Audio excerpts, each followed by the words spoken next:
Magkano po yung monthly at ilang years to pay po? Nag-comment si Ma'am Maria Chen. Maraming salamat po sa pag-comment. Ang monthly amortization po natin ay magdedepende po sa age po natin or sa loan term po natin. Kung kay Pag-ibig po, pasok po tayo sa maximum loan term po niya na 30 years to pay, around 18,000 to 19,000 pesos per month po for 30 years to pay yung monthly amortization natin. While sa bank naman po, 24 to 25,000 pesos per month for 20 years to pay. Kung sagad po, napasok po tayo dito. And good thing, no, yung maximum loan age naman po natin dito ay nasa 67 naman po kay Pag-ibig.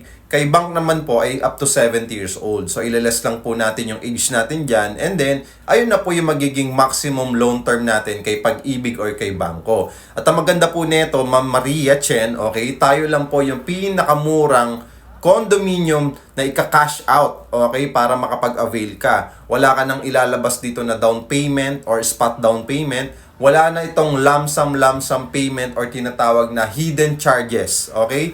So, for only 10,000 to 25,000 cash out only, pwede ka na magkaroon ng 2-bedroom unit.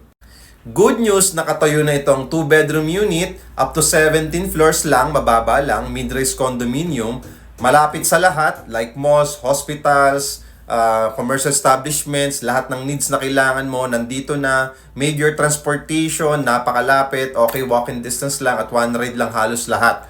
Okay, so kung interested po tayo, Ma'am Maria Chen, mag-invest sa murang rent-to-own condo dito sa Ortigas Extension, Pasig, just follow me and message me para masendan ko po kayo ng photo, sample computation, and promo.